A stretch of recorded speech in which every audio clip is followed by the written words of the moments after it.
अच्छा जी, अब बिस्मिल्लाहिर्रहमानिर्रहीम। अच्छा भाईजान, मैं पहले थोड़ा-सा सॉफ्टवेयर का आपको एक्सप्लेन कर दूँ, ये सॉफ्टवेयर है क्या?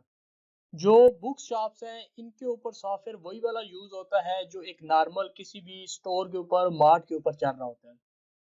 क्योंकि जितने भी ये रिटेल के बिज़नेस होते हैं, इनका जो बैकबोन होती है, वो इन्वेंटरी और अकाउंट्स होती है। इन्वेंटरी के अंदर आपकी परचेज़ है, आपकी सेल है, आपके स्टॉक पोज़ीशन है। इसी तरह आपके जो अकाउंट्स वाली साइड के ऊपर होगा, उसके अंदर आपके पार्टीज़ के लेजर्स होंगे, कस्टमर्स के लेजर होंगे, आपका कैश का फ्लो होगा, बैंक का फ्लो होगा, आपके डेली के खर्चे होंगे। ये सारी चीज़ें और ग्रॉस मार्जिन, नेट प्रॉफिट, ये एक चीज़ है कवर करेगा। ये कोई भी सॉफ्टवेयर जो अपने आप को कहेगा ये इन्वेंटरी और अकाउंट्स का ये बेसिक चीजें वो पूरी करेगा, तभी वो इन्वेंटरी और अकाउंट्स का सॉफ्टवेयर लाएगा। प्लस इसके साथ आपको क्या चाहिए, इसके साथ आपको एडजस्टमेंट चाहिए होती है, सालाना ऑडिट चाहिए होता है, फास्ट मूविंग आइटम चाहिए होते हैं, स्लो मूविंग आइटम, आपके डेड आइटम्स और कस्टमर के जो आपके लेजर्स हैं उनके डिस्काउंट्स की जो सेटिंग होती है वो होता है। एक तो ये एक रेगुलर सॉफ्टवेयर चलते हैं। अब बुक्स के अंदर थोड़ा सा इससे हट के होता है, क्योंकि बुक्स की शॉप के ऊपर मोस्टली दो तरह के आइटम्स हो रहे होते हैं। एक आपकी बुक्स हो रही होती है और एक साथ आपकी स्टेशनरीज हो रही होती है। और बुक्स के अंदर क्योंकि मुख्तलिफ पब्लिशर्स होते हैं और वो मुख्तलिफ डिस्काउंट ऑफर कर रहे होते हैं, और वो जो डिस्काउंट होता है फिर आगे आपने अपने कस्टमर टू कस्टमर उसको आगे फॉरवर्ड करना होता है। कुछ कस्टमर्स ऐसे होंगे जो बल्क में लेते हैं, उनको आप ज्यादा डिस्काउंट ऑफर करते हैं और कुछ को आप कम डिस्काउंट ऑफर करते हैं। आवाज आ रही है सर? ठीक हो गया। कम करते हैं। अब इसमें ये होता है कि अगर तो आप हर बिल के साथ उनको डिस्काउंट लगाना शुरू करें, वो आपके लिए बहुत मुश्किल हो जाती है। फिर याद भी नहीं रहता कि किस आइटम के ऊपर किस कस्टमर को क्या डिस्काउंट हमने ऑफर किया हुआ था। उसके लिए क्या करते हैं कि वो पहले ही कस्टमर में जाके अपने जो आइटम्स होते हैं उनके डिस्काउंट एक मरतबा डिफाइन कर देते हैं, ताकि अगर कैश के ऊपर कोई भी बंदा बैठा हो जो बिल बना रहा है, उसके लिए ये परेशानी ना हो कि वो आपसे पूछे कि इसके ऊपर क्या डिस्काउंट देना है। सिस्टम ऑटोमेटिकली उसको एक डिस्काउंट जो आपने दिया होगा वो दे देगा। अगर उसमें कोई कमी पेशी करनी है रन टाइम के ऊपर, वो आप कर सकते हैं, लेकिन बाय डिफॉल्ट जो आपने डिस्काउंट दिया हुआ है वो एज इट इज इम्प्लीमेंट हो जाएगा। अब हम सॉफ्टवेयर की तरफ आते हैं। अब जब ये सॉफ्टवेयर आपके सामने आता है, इसमें क्योंकि ये सॉफ्टवेयर के अंदर बहुत सारी चीजें होती हैं, कुछ चीजें ऐसी होती हैं जो आपके लिए होती हैं, कुछ आपके डाटा एंट्री वाले के लिए होती हैं, कुछ आपने कैशियर्स के लिए होती हैं। अब ये नहीं हो सकता कि सॉफ्टवेयर के अंदर कैशियर भी हर तरफ घूमता फिरता रहे, डाटा एंट्री वाला भी वही हो, तो फिर आपकी प्राइवेसी खत्म हो जाती है। इसलिए सॉफ्टवेयर के अंदर मुख्तलिफ लेवल डिफाइन किए जाते हैं यूजर्स के। जिस तरह अभी ये देखें, दो यूजर्स आपके सामने आ रहे हैं, एक एडमिन आ रहा है और एक कैशियर आ रहा है। अभी हमने डिफॉल्ट के अंदर हमारे दो हैं, इसके अंदर आप जितने भी क्रिएट करना चाहें आप कर सकते हैं और आगे उनका रोल भी डिफाइन कर सकते हैं। एडमिन से मुराद ये होती है कि जो सॉफ्टवेयर के पूरे कंट्रोल जिसके पास होते हैं, और कैशियर से मुराद वो होती है जो सिर्फ बिल बना सकता है। बिल बना सकता है, उसमें ना डिस्काउंट्स, वो जो परमानेंट डिस्काउंट्स होते हैं उनके लगे होते हैं, ना उनको कम कर सकता है ना ज्यादा कर सकता है, लेकिन पॉइंट ऑफ सेल के ऊपर उसको अगर आपने परमिशन दी हुई है तो वो डिस्काउंट कम ज्यादा कर सकते हैं। फिलहाल हम एडमिन से इसको लॉग इन करते हैं।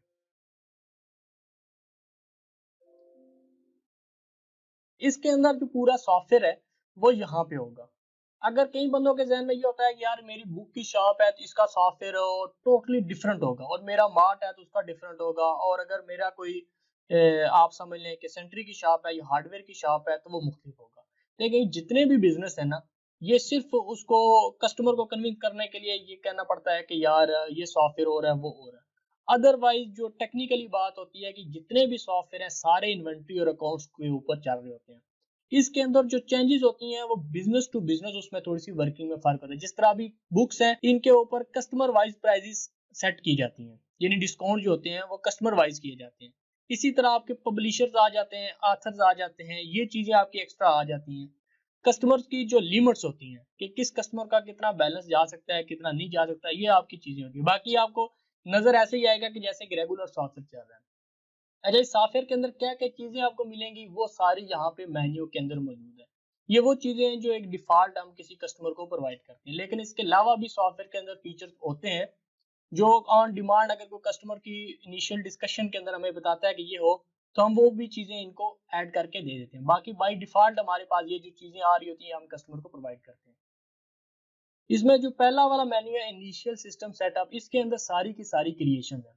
क्रिएशन किस तरह है, हम इसके अंदर चलते हैं जी सप्लायर्स के अंदर। यहाँ पे आपकी जो सप्लायर्स हैं जिनसे आप माल लेके आ रहे हैं, ठीक है जी, उनकी प्रोफाइल आपने ऐड करनी होती है। ऐड किस तरह होती है कि आपने ऐड का बटन दबाना होता है, यहाँ पे नाम लिखना होता है, बाकी इंफॉर्मेशन फिल करनी होती है और अपडेट कर देते हैं।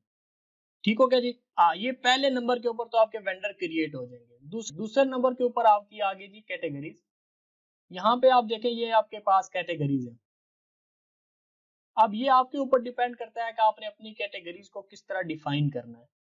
ये ऑप्शनल आपके ये नहीं ऑप्शन आपके पास होता है, लेकिन यहाँ पे आप देख लें जिस तरह उन्होंने यहाँ पे डिफाइन की हुई है कैटेगरी, क्योंकि इन्होंने कैटेगरी वाइज डिस्काउंट देना था तो इन्होंने कैटेगरीज भी उसी हिसाब से रखी हुई है ईडन किड्स के नाम से, जो मेरे ख्याल में ये आपके पब्लिशर्स होंगे ना, ये वाले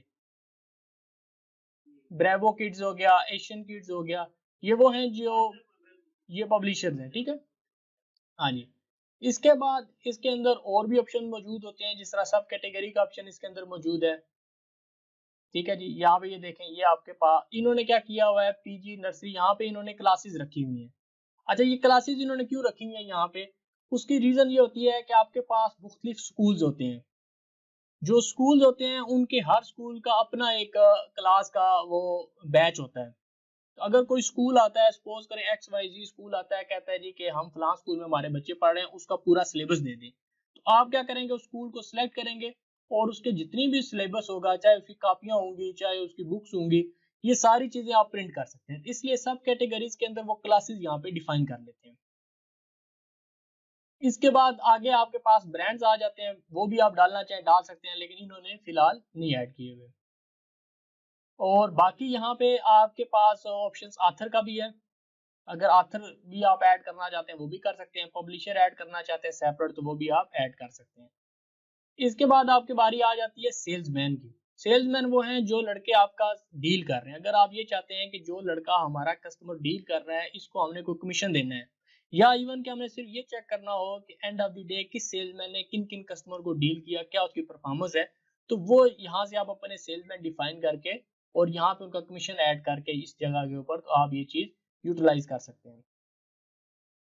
बाकी बात आ जाती है यहाँ पे कस्टमर की। यहाँ पे आपके जितने भी कस्टमर हैं वो यहाँ पे आप ऐड करेंगे, उनका नाम लिखेंगे, उनका मोबाइल नंबर लिखेंगे, उनका फोन नंबर लिखेंगे, एड्रेस होगा, और यहाँ पे उनका ओपनिंग बैलेंस लिखेंगे कि इस वक्त उस कस्टमर ने आपके कितने पैसे देने हैं, वो यहाँ पे लिखने के बाद आप इसको अपडेट कर देंगे। ये सारे कस्टमर इसी तरह आपने डिफाइन करने हैं यहाँ पे, हर कस्टमर के ये यहाँ पे आपके आ जाएंगे। ठीक हो गया जी। इसके बाद जो आगे जो चीज आ जाती है वो है आपकी आइटम फाइल। अच्छा, इसके बाद जो बुक्स के ऊपर एक बार कोड लगा होता है, अगर आप वो यूज करना चाहते हैं तो वो स्कैन कर लेंगे, वो स्कैन कर लेंगे और हाँ जी वो स्कैन कर लेंगे। अगर वो यूज नहीं करना चाहते तो सिस्टम अपना कोड भी यहाँ पे जनरेट करके आपको दे सकता है, और यहाँ पे आपने उसका नाम लिखना है। यहाँ पे इसकी कैटेगरी आ गई, ये किस कैटेगरी का है, यहाँ पे उन्होंने कैम्ब्रिज सीरीज दे दी। इसके बाद इसका सप्लायर कौन सा है वो यहाँ पे उन्होंने सप्लायर दे दिया। बाकी सब कैटेगरी के अंदर ये किस क्लास की है, यहाँ पे क्लासेस भी आपने डिफाइन करनी है। इसके अलावा भी आपके पास ऑप्शंस मौजूद होते हैं कि आप इसके आगे मजीद भी डालना चाहें तो आप डाल सकते हैं, लेकिन अगर आप यहाँ तक भी रहते हैं तब भी आपकी चीजें पूरी हो जाती है। बाकी नीचे ब्रांड्स का भी ऑप्शन मौजूद है, वो भी आप इसके अंदर ऐड कर सकते हैं। इसके बाद यहाँ पे आपके थर्ड लेवल, इसके नीचे भी एक और लेवल भी आप डिफाइन कर सकते हैं जो कि यहाँ पे थर्ड लेवल के अंदर आ जाएगा। इसके बाद यहाँ पे आ जाती है इसकी कास्ट प्राइस, और यहाँ पे आ जाती है इसकी सेल प्राइस। ये कास्ट प्राइस वो है जो आपको आती है, और ये सेल प्राइस वो है जो आपने एक आम कस्टमर को देनी होती है। मतलब ये इस तरह होता है कि अगर मैं आपसे पूछूं कि ये बुक कितने की है तो आप कहते हैं 160 रुपए की। ये बेसिकली एक आस्किंग प्राइस होती है, जरूरी नहीं होता कि आपने इस प्राइस पे सेल करना है। वो कस्टमर को डिस्काउंट वगैरह वो आपने सेपरेट देना है। ये एक वो प्राइस है जो एक चलते फिरते कस्टमर को आप ऑफर कर रहे होते हैं। ठीक है जी।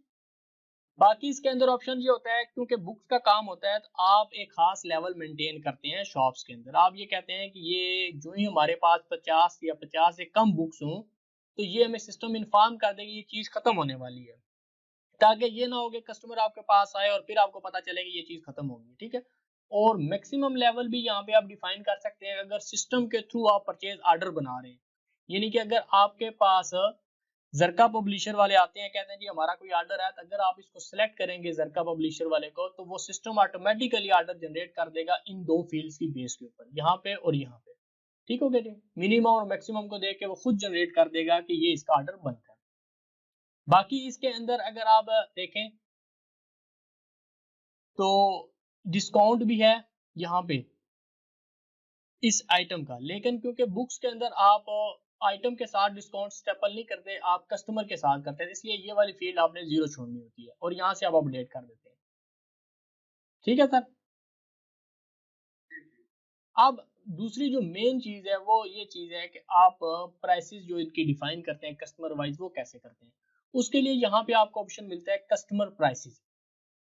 यहाँ पे आपने अपना कस्टमर सिलेक्ट करना होता है, जितने भी आपके कस्टमर है शो करेंगे। ये तमाम आइटम्स के जो ऊपर जो आपने ये कैटेगरी कोड है 25 नंबर, इसके ऊपर 30% डिस्काउंट दिया हुआ है आपने। ठीक है जी। और यहाँ पे ये सारे आइटम उसके आ रहे हैं जिस जिसके ऊपर जितना डिस्काउंट दिया हुआ है। कैटेगरी वाइज डिस्काउंट देना इसलिए आसान होता है कि एक एक आइटम के ऊपर जाके देना जरा मुश्किल होता है, तो कैटेगरी वाइज डिस्काउंट दे देते हैं। लेकिन अगर आप ये कहते हैं कि नहीं हमने इस कैटेगरी जो है हमारे पास 3 नंबर कैटेगरी है नेल्सन सीरीज जो है, इसके ऊपर हमने 30% दिया हुआ है, लेकिन अब हमने इस कस्टमर को गुज्जर बुक डिपो को 30% की बजाय इसको देना है 25%। यहाँ पे 25% लिखा, यहाँ पे किया अपडेट इन अपर ग्रिड, ये 25 लिखा हुआ आ गया जी, और सेव इन डेटाबेस। ठीक है जी। इस तरह आपने गुज्जर बुक डिपो को नेल्सन सीरीज के ऊपर ये वाला डिस्काउंट दे दिया, क्योंकि आपके जितने भी डिस्काउंट्स होते हैं वो स्पेशली उनके जो पब्लिशर्स होते हैं उसके मुताबिक दे देते हैं। मतलब ये अगर नेल्सन सीरीज के ऊपर तमाम आइटम के ऊपर उनको 25% मिलेगा, लेकिन अगर आप यहाँ पे कैटेगरी चेंज कर देते हैं, यहाँ पे ये कर देते हैं लर्निंग सीरीज, इसके ऊपर आप इनको कहते हैं नहीं हमने 30% देना है, तो आप यहाँ से 30% लिखेंगे, अपडेट करेंगे, तो ये यहाँ पे 30% हो जाएगा। अच्छा, इसके अंदर एक ऑप्शन ये भी हो सकता है, आप कहते हैं यार ये जो 5 नंबर कैटेगरी है इसके ऊपर हमने, अच्छा इसके ऊपर ये भी ऑप्शन हो सकता है कि आप कहते हैं यार ये जो 2 आइटम है ये शार्ट चल रहे हैं मार्केट में, ये वाले, ठीक है जी, इसके ऊपर हमने जो डिस्काउंट देना है वो 15% देना है, बाकियों के ऊपर 25% चलता रहे इस आइटम्स के ऊपर, यानी जो जीनियस। अच्छा, अब ये होता है कि आप कहते हैं इस कैटेगरी के अंदर हमने ये सारे आइटम्स के ऊपर तो 25% देना है, लेकिन ये जो 4 आइटम है, ये जो 4 आइटम है ये शार्ट है, इसके ऊपर हमने 25% नहीं देना, बल्कि इसके ऊपर हमने 10% देना है। ठीक है जी। तो ये आप ये भी कर सकते हैं कि यहाँ से सिलेक्टेड आइटम को जो डिस्काउंट है वो भी आप अपडेट कर सकते हैं। यहाँ पे ये आपको नजर आ रहा है जिस तरह, ये सिलेक्ट भी कर सकते हैं। ठीक है जी। सिलेक्टेड आइटम भी डिस्काउंट आप दे सकते हैं, ऑल का भी दे सकते हैं। बाकी अगर आपने ये देखना हो कि यार इस कस्टमर की सारी कैटेगरीज नजर आ जाए हमें यहाँ पे, ताकि हमें एक ही विंडो के अंदर पता चल जाए किस कैटेगरी के ऊपर हमने इसको क्या क्या डिस्काउंट दिया हुआ है, तो आप यहाँ पे शो करें तो वो बता देगा कि इनको इसके ऊपर ये है, ये यहाँ पे आपको सारी नजर आ जाएगी, जिसके ऊपर नहीं होगा वो 0 आ रहा होगा। ठीक है जी। और अगर यहाँ पे भी आप चेंज करना चाहें पूरी कैटेगरी का, आप कहते हैं इसके ऊपर 25 कर दो, इसके ऊपर आप 15 कर दो, और यहाँ से आप सेव करेंगे तो ये पूरे की पूरी कैटेगरी के ऊपर ऑटोमेटिक लगे। ये नहीं कि आसानी के लिए एक ही पेज के ऊपर है, ठीक है, ये ज्यादा बेहतर इस तरह होता है कि आप जल्दी से डिस्काउंट लगा सकते हैं। ये जब कस्टमर बनाऊंगा तो उसको कैटेगरी में ऐड करूंगा फिर, नहीं मतलब ये चीज उससे लागू आ जाएंगे, इस तरह करूंगा जी। कस्टमर बनाएंगे, कस्टमर बनाने के बाद उसकी प्राइसेस सेट करेंगे, अगर प्राइसेस सेट नहीं करेंगे तो उसको डिफॉल्ट की प्राइसेस लगेंगी, जो डिफॉल्ट आइटम फाइल में प्राइसेस लगी हुई है ना वो लगेंगी। ठीक है, क्योंकि आपकी प्राइस, जी आपकी प्राइस होती इसी तरह है। आप ये भी कर सकते हैं कि देखिए आप कस्टमर की 3 कैटेगरीज बना लें, 4 कैटेगरीज बना लें। कैटेगरी से मुराद मेरी ये है कि आपके एक कैश कस्टमर है, उसको आप 5% डिस्काउंट देते हैं। ठीक है जी। एक स्कूल, जी स्कूल के कस्टमर है, उसका स्कूल कस्टमर के नाम से एक कैटेगरी बना लें, वो स्कूल जितने भी आते हैं उनको वो दे दें। इसके बाद एक होलसेलर का कस्टमर है, आप होलसेलर की लादा प्राइसेस सेट कर दें। अगर आप स्पेसिफिक कस्टमर नहीं भी बनाना चाहते हैं ना तो ये भी आप काम कर सकते हैं, ताकि आपको बार बार कस्टमर के साथ प्राइस सेट ना करनी पड़े। अगर कोई बिल्कुल चलता फिरता है एक आध बुक लेने आता है तो उसको आप रेगुलर प्राइस देंगे। बाकी इसके बाद आ जाती है आगे बारी परचेज की।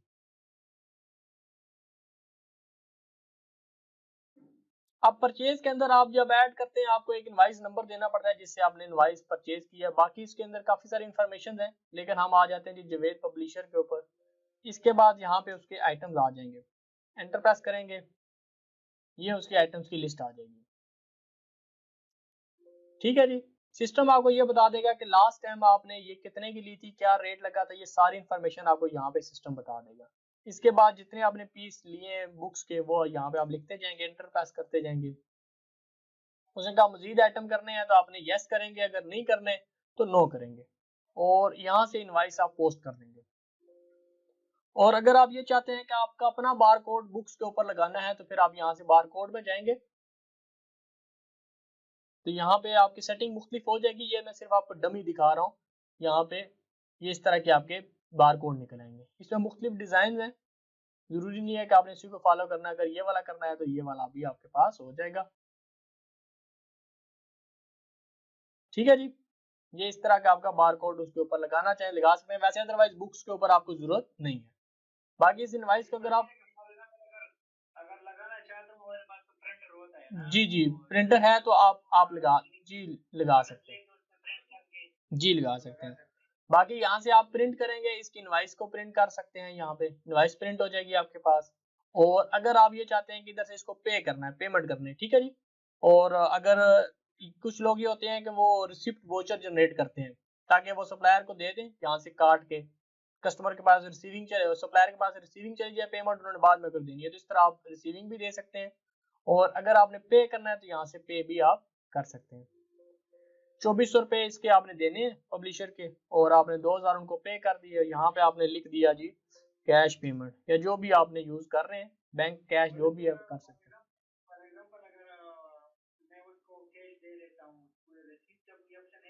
जी ये प्रिंट करेंगे, यहाँ से आप प्रिंट कर लेंगे इसको रसीद का।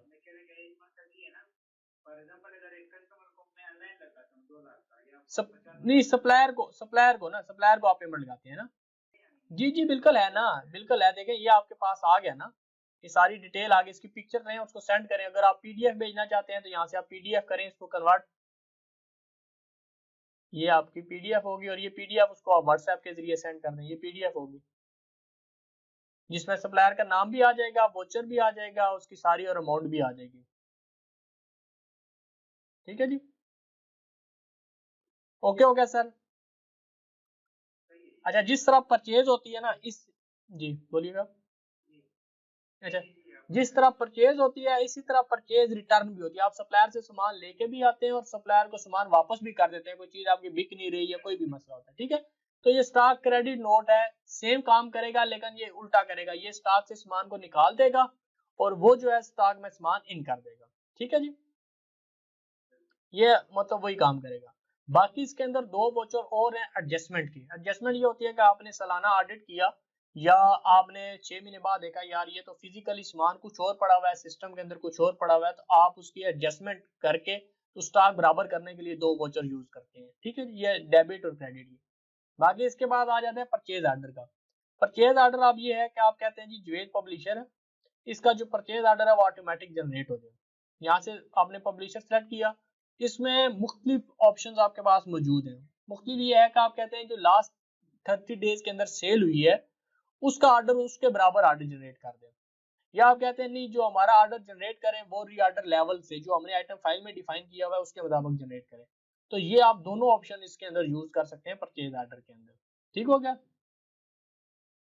और फिर परचेज ऑर्डर जब जनरेट हो जाता है तो यहाँ पे एक्सपोर्ट टू ट्रांसफर कर सकते हैं इसको, और इसको पीडीएफ लेके आप अपने सप्लायर को भी भेज सकते हैं।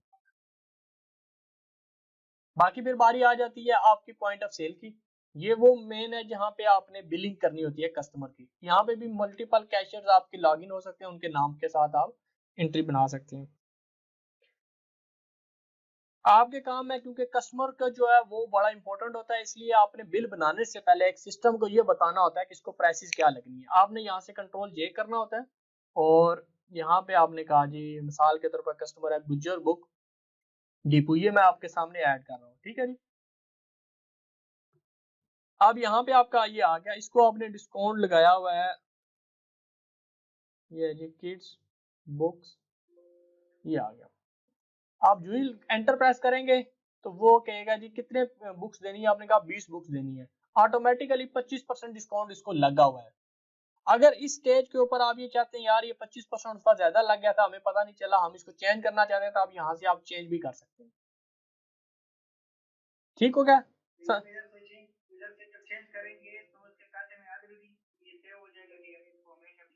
नहीं, ये सिर्फ इस बिल तक ये चेंज होगा, ये इस बिल तक चेंज होगा। बाकी अगर आपने परमानेंट चेंज करना है तो वो आप उसके प्रोफाइल में जाके तो वहां पे चेंज करके आ सकते हैं। ये तो सिर्फ एक बिल के अंदर आपने चेंज कर रहे हैं। जी जी जी जी जी ठीक हो गया। इस तरह आप बिल बनाएंगे, यहाँ पे पेमेंट आएगी। अब अगर तो ये बिल कैश का है, क्रेडिट का है, ये भी आपके पास ऑप्शन मौजूद है। और अगर उधार का बिल है और उसमें से कुछ पेमेंट वो आपको दे के जाता है, तो आपने यहाँ पे पेमेंट पे F2 प्रेस करना है।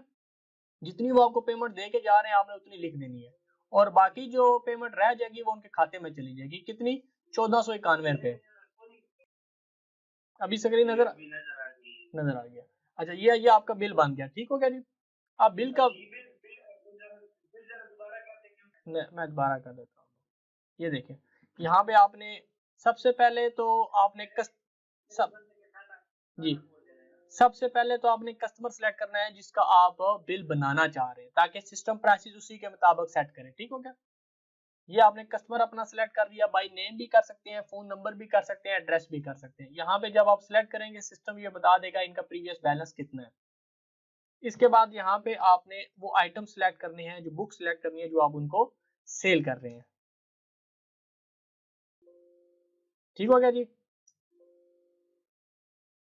ये आपने बुक सिलेक्ट कर दी। यहाँ पे आ गया पेमेंट के ऊपर। अगर तो वो पूरे का पूरा बिल वो कह रहे हैं जी मैं मेरे खाते में डाल दें, तो फिर तो यहाँ पे आपने ऑटोमेटिकली पेमेंट के अंदर आप एंटर प्रेस कर देंगे, उनके खाते में चला जाएगा। लेकिन अगर वो ये चाहते हैं कि नहीं कुछ बिल आप जी एंटर कर देंगे, लेकिन वो कहते हैं नहीं आप ऐसा करें इसमें से आप 800 रुपये रिसीव कर लें, ये 800 आपने लिखना है और बाकी जो बिल होगा वो खाते में चला जाएगा। ये उनका बिल कंप्लीट हो गया। अगर इसका प्रिंट लेना हो कि प्रिंट के अंदर क्या चीज आएगी, तो उसका मैं आपको दिखा देता हूँ व्यू। ये डुप्लीकेट में जाएंगे, डिस्प्ले करेंगे, ओके करेंगे, तो ये इस तरह का आपका बिल आ जाएगी। ये A4 पे भी आ सकता है, A5 पे भी आ सकता है। अगर आपने थर्मल प्रिंटर यूज करना है तो उसके ऊपर भी आ जाएगा। ऊपर आपका नाम आ जाएगा, एड्रेस, फोन, फैक्स, ये सारी चीजें आ जाएंगी। यहाँ पे कस्टमर आ जाएगा, कस्टमर का एड्रेस आ जाएगा। यहाँ पे जो आइटम उन्होंने लिए हैं उनकी डिटेल आएगी, रेट आएगा और अमाउंट आएगी। अच्छा, इसके अंदर उन्होंने डिस्काउंट शो नहीं करवाया हुआ, यहाँ पे तो जान के नहीं करवाया हुआ उन्होंने। अगर आप शो करवाना चाहेंगे तो यहाँ पे एक और कॉलम आएगा डिस्काउंट का, वो उन्होंने डिस्काउंट का कॉलम यहाँ से गैप करवाया हुआ है, मतलब हाइड करवाया हुआ है, ठीक है जी। आवाज आ रही है सर? लेने होंगे ना, ये बार कोड में जाएंगे आप, इसको एम्प्टी करेंगे। किसका बार कोड लेना है आपने? यहाँ से किड्स का लेना है, कोई भी आपने अपना सिलेक्ट कर लिया, ठीक है, इसका लेना है आपने। कितने स्टिकर आपको चाहिए वो यहाँ पे आपने स्टिकर देने होंगे। सेव किया। इसके बाद यहाँ से आपके पास मुख्तलिफ ऑप्शन होंगे। मैं फिलहाल इसको ये वाला ऑप्शन सिलेक्ट करता हूँ, 3 of 9 2 का। इसकी सेटिंग चेंज हो सकती है, आपका नाम आएगा, बाकी जो भी इंफॉर्मेशन है वो आएगी। इस तरह आप बारकोड प्रिंट कर सकते हैं, बारकोड प्रिंटर भी यूज कर सकते हैं और लेजर जेट प्रिंटर भी आप यूज कर सकते हैं इसके लिए। जी, ये भी यूज कर सकते हैं जी। अभी इसके बाद आ जाती है बारी की आपकी रिपोर्टिंग की। रिपोर्टों के अंदर आपके पास मुख्तलिफ सेक्शंस के अंदर रिपोर्ट्स आपकी डिवाइड हुई हैं। जिस तरह आज की रिपोर्ट डेली से रिपोर्ट के अंदर है, पिछले दिनों की डेट वाइज देखनी है यहाँ पे है, परचेज की रिपोर्टें देखनी है इस जगह पे आपको नजर आएंगी। इसके बाद अगर आप डुप्लीकेट पुराना बिल देखते हैं वो यहाँ पे आएगा, स्टॉक की पोजीशन देखते हैं तो वो यहाँ पे आएगा। मिसाल की तरफ अगर हम सेल की देखते हैं पीरियोडिक सेल रिपोर्ट में, हम कहते हैं मुझे यकम से लेके तो आज तक की रिपोर्ट दिखाओ। डेट हमने सिलेक्ट करनी है, तो यहाँ पे आपको कैश क्रेडिट जिस चीज की जो सेल हुई होगी वो आपको बता देगा। आखिरी पेज पे चले जाएंगे, टोटल आपको बता देगा इस डेट के पीरियड के अंदर टोटल सेल कितनी है। अगर आप कहते हैं नहीं हमें, इसके बाद अगर आप ये देखते हैं कि यार मुझे ये पता चले कि मैंने एक महीने के अंदर परचेज कितनी की है या एक दिन के अंदर, तो यहाँ पे आप डेट सिलेक्ट करेंगे और यहाँ से शो का बटन दबा लेंगे, तो सिस्टम आपको बता देगा इन इन सप्लायर से आपने ये टोटल परचेज किया है। इसके बाद आगे बारी आ जाती है, आप कोई कस्टमर आ जाता है वो कहता है जी मैं पिछले महीने बिल बना के गया था, तो मुझे आप वो मेरा बिल दे दें। तो यहाँ से आपने डेट सिलेक्ट करनी है, यहाँ पे सर्च करना है, यहाँ पे मुख्तलिफ आ जाएंगे। अगर क्लाइंट का नाम पता है तो यहाँ पे उसका लिख देंगे, अगर नहीं तो इसी तरह आपने कोई आइटम है वो लिख देंगे। मुख्तलिफ सर्च है, इसके ऊपर स्पेशल वीडियो भी बनी हुई है। तो आप यहाँ पे क्लिक करेंगे, प्रिंट का बटन दबाएंगे, ओके करेंगे, तो सिस्टम इसका प्रिंट निकाल के आपको दे देगा। इसके बाद आ जाती है बारी जी, आप ये देखना चाहिए मेरा स्टॉक कितना है। स्टॉक के अंदर भी आपके पास मुख्तलिफ पैरामीटर्स हैं। मैं प्रेजेंट स्टॉक पोजीशन को दिखाता हूँ। इसके अंदर अगर आप सारे आइटम के देखना चाहते हैं तो आप यहाँ से शो कर लें, तो ये आपको इस तरह कैटेगरी वाइज, बल्कि जो आपके पब्लिशन है उसके हिसाब से आपको रिपोर्ट नजर आएगी। आखिरी पेज के ऊपर आपको टोटल नजर आ जाएगा। बाकी इसके अंदर सप्लायर वाइज भी देख सकते हैं, सब कैटेगरी वाइज भी देख सकते हैं, ये रिपोर्ट आपको नजर आ जाएंगी। इसके अंदर अगर आप अपना देखते हैं फास्ट मूविंग और स्लो मूविंग आइटम के इस पीरियड के अंदर कौन से आइटम ज्यादा बिके हैं और कौन से कम बिके हैं, तो यहाँ पे आप डेट सिलेक्ट करेंगे, फास्ट मूविंग आइटम दबाएंगे तो ये वो आइटम आएंगे जिनकी सबसे ज्यादा आपकी क्वांटिटी बिकी होगी वो सबसे ऊपर आएंगे और जिनकी सबसे कम बिकी होगी वो सबसे नीचे आ जाएंगे। और डेड आइटम है इसके रिवर्स में होगा, यानी कि स्लो आइटम के अंदर ये होगा कि जो सबसे कम बिके होंगे वो सबसे ऊपर आ जाए। बाकी इसी के अंदर वो आइटम भी आएंगे जो वैल्यू के हिसाब से, यानी कि एक आइटम है जिसकी क्वांटिटी तो कम बिकी है लेकिन उसकी प्राइस बहुत ज्यादा थी, तो वो भी आ सकते हैं प्राइस वाइज भी, और जिसकी प्राइस बहुत कम थी वो भी आ सकते हैं, और वो भी आ सकते हैं जिनका मिनिमम मार्जिन था और जिसका मैक्सिमम मार्जिन था। ये मुख्तलिफ क्राइटेरियाज है जो आप इसके अंदर रिपोर्ट व्यू कर सकते हैं। अगर आप ग्रॉस मार्जिन देखना चाहते हैं पिछले एक महीने का, या आप ये देखना चाहते हैं कि मुझे ये पता चले कि यकम जनवरी से लेकर आज तक मेरा टोटल मार्जिन कितना है, तो यहाँ से आपको इनकम के बटन से नजर आएगा परसेंटेज के अंदर और रुपीज के अंदर। लेकिन आप ये कहते हैं नहीं मुझे तो डेट वाइज नजर आए किस डेट के अंदर कितना कितना था, तो फिर आप ये समरी सेल का बटन दबाएंगे तो इसका जो परसेंटेज है वो सेल के ऊपर आ रही है।